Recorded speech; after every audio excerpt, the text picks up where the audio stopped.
Hello everyone, मैं कमलेश्वर शर्मा आप सभी का अपने इस यूट्यूब चैनल पर स्वागत करता हूं। आज मैं शेयर कर रहा हूं आपके साथ कक्षा 10वीं हिंदी माध्यम के विद्यार्थियों के लिए यूनिट 8 में समरूप त्रिभुजों के अनुप्रयोग भाग 2। समरूप त्रिभुजों के अनुप्रयोग भाग 2। तो आज मैं यहाँ दो प्रश्न लेके आया हूँ। दोनों बहुत ही महत्वपूर्ण हैं। यदि आप इन्हें अच्छी तरह समझना चाहते हैं तो इस वीडियो को अंत तक देखें और चैनल से जुड़े रहने के लिए पहले इसे सब्सक्राइब करें और बाद में देखना प्रारंभ करें। तो आपका आज का जो पहला प्रश्न है वो है क्वेश्चन नंबर 3। इससे पहले हमने दो क्वेश्चन सोल्व किए हैं, तो ये तीसरा क्वेश्चन और इसका ये कथन है। चित्र में ये चित्र भी दिया हुआ है, Q T upon P R, Q T बटे पी आर बराबर क्यू आर बटे क्यू एस और कोण 1 बराबर 2 हो तो दिखाइए कि त्रिभुज पी क्यू एस समरूप त्रिभुज टी क्यू आर। यानी इसमें दिया है क्यू टी बटे पी आर, क्यू टी तो क्यू टी ये पूरी भुजा है और पी आर ये भुजा है बराबर क्यू आर बटे क्यू एस, क्यू आर ये पूरी भुजा है और क्यू एस यहाँ से यहाँ तक की भुजा है, ये दिया हुआ है।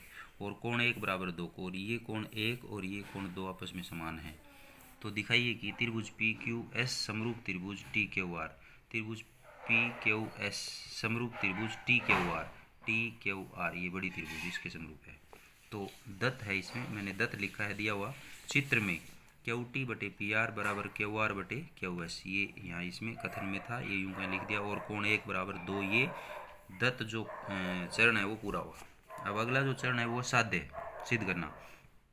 त्रिभुज पी क्यू एस समरूप त्रिभुज टी क्यू आर, त्रिभुज पी क्यू एस समरूप त्रिभुज टी क्यू आर, ये इसको हमें समरूप करना है। तो प्रमाण दिया है मैंने यहाँ प्रमाण, क्योंकि क्यू टी बटे पी आर बराबर क्यू आर बटे क्यू एस ये दत्त है, इसको समीकरण नंबर 1 लिख दिया। क्यू टी बटे पी आर बराबर क्यू आर बटे क्यू एस ये दत्त है, समीकरण नंबर 1 आप देख सकते हैं, ये इसमें दत्त में दिया हुआ है। और कोण 1 बराबर कोण 2 ये भी दत्त है, ये इसको समीकरण नंबर 2 लिख दिया मैंने। समीकरण 1 कोण 1 बराबर कोण 2 ये देख सकते हैं आप, ये भी यहाँ दिया हुआ है। अब मैंने आगे लिखा है इसलिए त्रिभुज पी क्यू आर में, त्रिभुज पी क्यू आर में देखिए कहाँ है त्रिभुज पी क्यू आर, ये त्रिभुज इसमें जिसकी भुजाएं हैं पी क्यू क्यू आर और पी आर, इस त्रिभुज में पी क्यू बराबर पी आर है, पी क्यू बराबर पी आर ये है समान कोणों की सम्मुख भुजाएं, पी क्यू बराबर पी आर समान कोणों की सम्मुख भुजाएं, ये देख सकते हैं आप पी क्यू ये है और पी आर ये है। क्योंकि कोण 1 और कोण 2 बराबर हैं इसलिए इन दोनों कोणों के सम्मुख भुजाएं हैं, इसलिए समान है, ये गुणधर्म लग गया त्रिभुज पी क्यू आर में।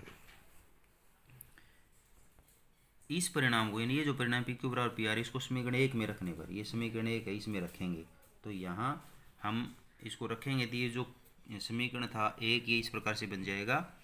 Q T upon P R था तो पी आर की जगह पी क्यू आ जाएगा यहाँ से, तो क्यू टी बटे पी क्यू बराबर क्यू आर बटे क्यू एस और ये हो जाएगा समीकरण नंबर 3, तीसरा समीकरण।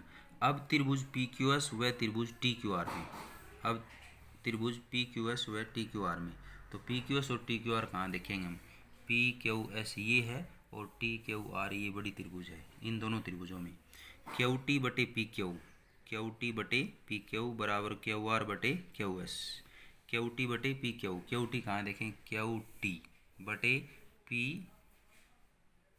क्यू टी बटे पी क्यू बराबर क्यू आर बटे क्यू एस, ये जो है समीकरण 3 से ले लिया मैंने, यानी 3 को यूं का यूं लिख दिया। समीकरण 3 जो यहाँ दिया हुआ था उसको यूं का यूं लिख लिया, क्यू टी बटे पी क्यू बराबर क्यू आर बटे क्यू एस समीकरण 3 से। और कोण 1 बराबर कोण 1, कोण 1 जो है वो 1 के बराबर है, मतलब उभयनिष्ठ है, ये देख सकते हैं आप इन दोनों त्रिभुजों में। कोण 1 ये त्रिभुज पी क्यू एस में भी है, पी क्यू एस में भी है और टी क्यू आर में भी है, टी क्यू आर में भी है। कोण 1 बराबर कोण ये उभयनिष्ठ है, इसलिए त्रिभुज पी क्यू एस समरूप है त्रिभुज टी क्यू आर। ये किसके कारण होगी ये हो गया एस ए एस समरूपता कसौटी से। क्यों? क्योंकि दो भुजाएं जो समान अनुपात में हैं और उन दोनों भुजाओं में शामिल कोण बराबर हैं, तो ये नियम लग गया यहाँ पर एस ए एस समरूपता कसौटी से। ये जो प्रश्न है पूरा हुआ इति सिद्धम। अब अगला जो आज का प्रश्न है वो है नंबर 4। तो इसमें दिया हुआ है कथन है इसका, चित्र में यदि त्रिभुज ए बी ई सर्वांगसम त्रिभुज ए सी डी, त्रिभुज ए बी ई तो ए बी ई ये त्रिभुज है, सर्वांगसम है त्रिभुज ए सी डी ये दोनों सर्वांगसम हैं, तो दिखाइए कि त्रिभुज ए डी ई समरूप त्रिभुज ए बी सी। एक बार फिर से देखेंगे, चित्र में यदि त्रिभुज ए बी सी सर्वांगसम त्रिभुज ए सी डी, ए बी ये त्रिभुज सर्वांगसम है, त्रिभुज ए सी डी ये दोनों सर्वांगसम है। तो दिखाइए कि त्रिभुज ए डी समरूप है त्रिभुज ए बी सी। तो ए डी ये त्रिभुज है छोटी और ए बी सी ये बड़ी त्रिभुज है, दोनों को हमें समरूप सिद्ध करना है। तो मैंने लिखा है पहला चरण दत्त, और दत्त में दिया है चित्र में, इस चित्र में त्रिभुज ए बी ई सर्वांगसम त्रिभुज ए सी डी, त्रिभुज ए बी ई सर्वांगसम त्रिभुज ए सी डी दोनों सर्वांगसम है।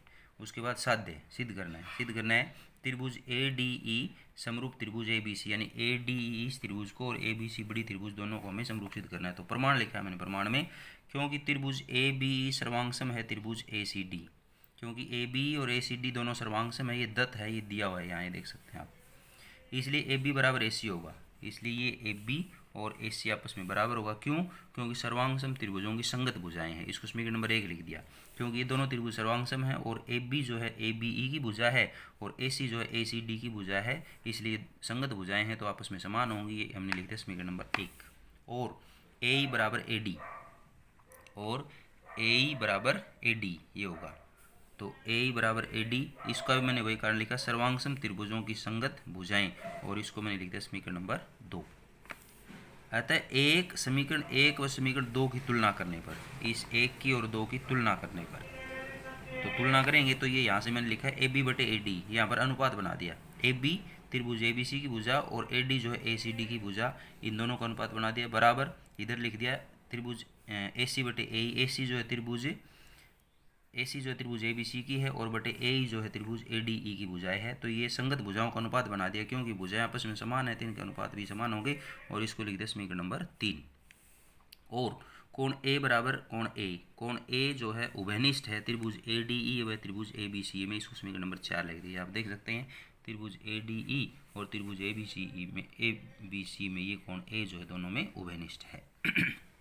अतः समीकरण 3 व 4 के अनुसार, समीकरण 3 में तो इन दोनों त्रिभुजों की संगत भुजाओं का अनुपात बराबर है, और समीकरण 4 में जो कोण एक एक बराबर है वो उभयनिष्ठ होने के कारण बराबर है, इसलिए त्रिभुज ए डी ई समरूप त्रिभुज ए बी सी, त्रिभुज ए डी समरूप होगा त्रिभुज ए बी सी, और किसके कारण होगा ये एस समरूपता कसौटी से।